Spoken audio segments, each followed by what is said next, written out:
Ya, pada video kali ini kita akan membahas tentang penggunaan CSS untuk styling pada pembuatan website landing page.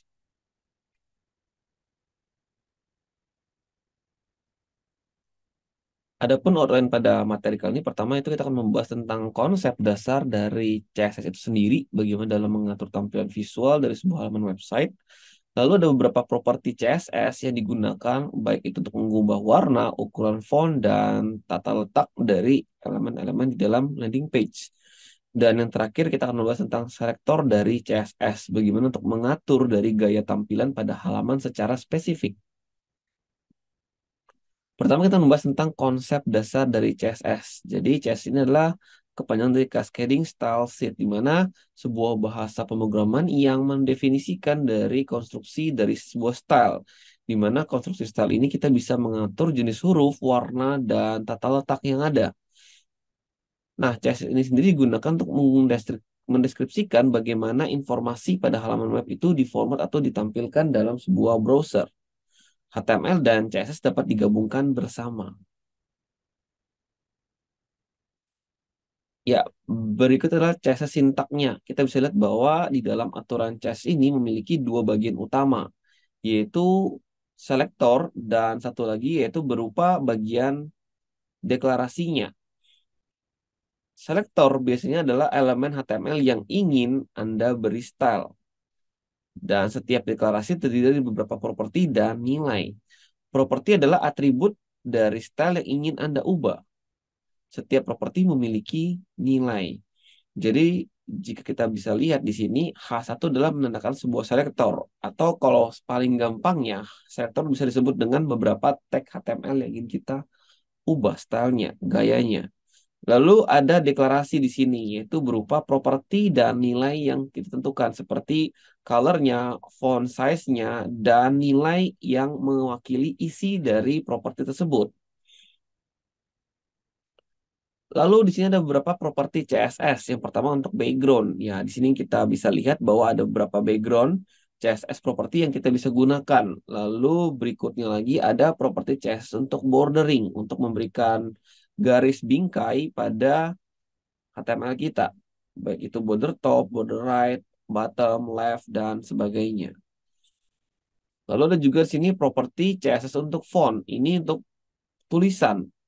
Nah, di sini biasanya untuk kita ngatur tulisannya, lalu jenis font, size-nya, font family-nya, font style-nya, dan beberapa jenis font varian, seperti mengatur font di huruf kecil atau besar.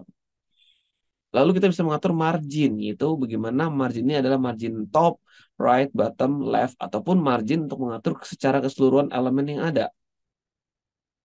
Lalu adalah padding.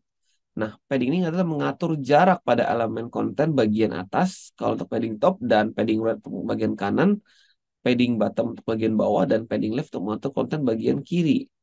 Sedangkan padding doang untuk mengatur ruang elemen dari semua konten secara bersamaan. Jadi perbedaan spesifik antara margin dan padding adalah kalau margin mengatur jarak antara satu elemen dan elemen lainnya, baik itu di sebelah kiri, kanan, atas, atau bawah.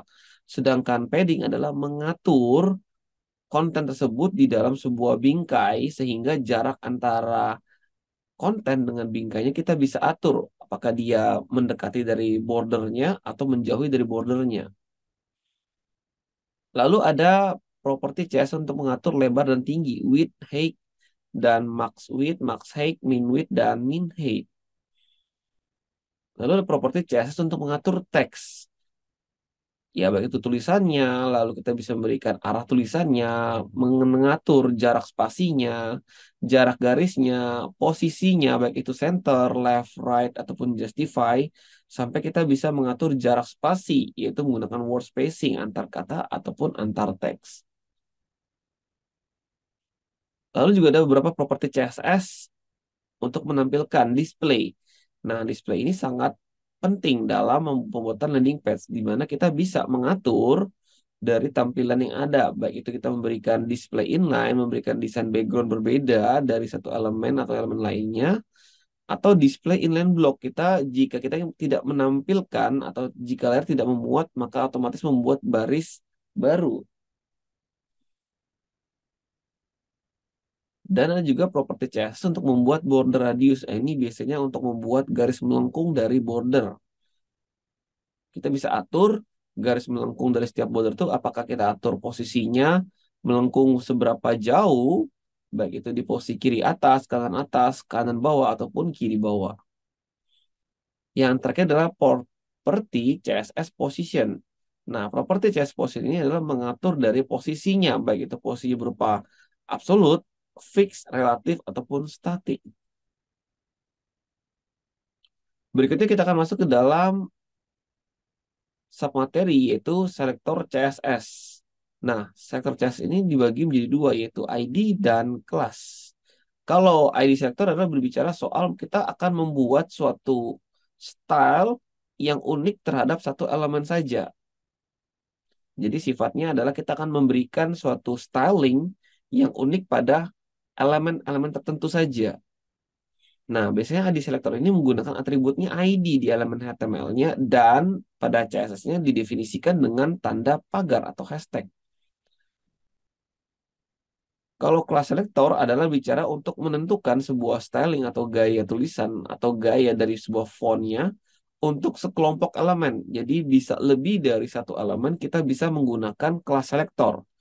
Tidak seperti ID, ya, tidak seperti ID selector, di mana selektor kelas ini paling sering digunakan pada beberapa elemen, karena dia bisa digunakan secara bersamaan untuk elemen lebih dari satu.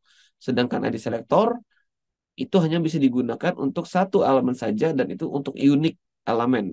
Jadi, jika kita ingin memberikan warna pada satu elemen, maka elemen unik tersebut hanya kita bisa berikan pada satu elemen saja, misalkan halaman atau pada elemen P saja atau elemen yang lainnya, tapi tidak bisa digunakan untuk elemen lainnya lagi. Jadi elemennya hanya bersifat unik untuk elemen tertentu.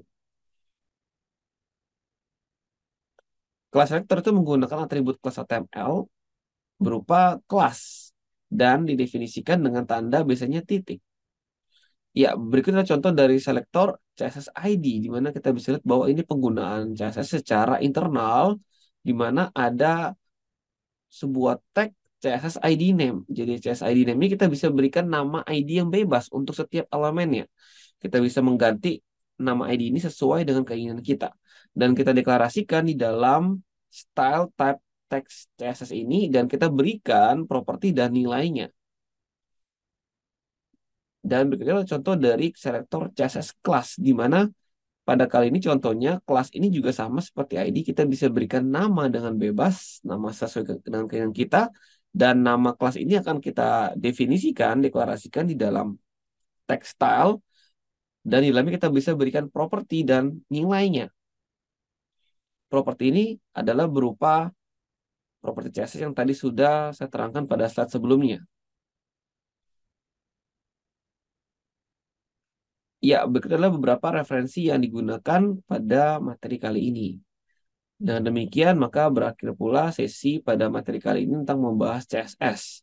Sampai ketemu di video berikutnya dan terima kasih.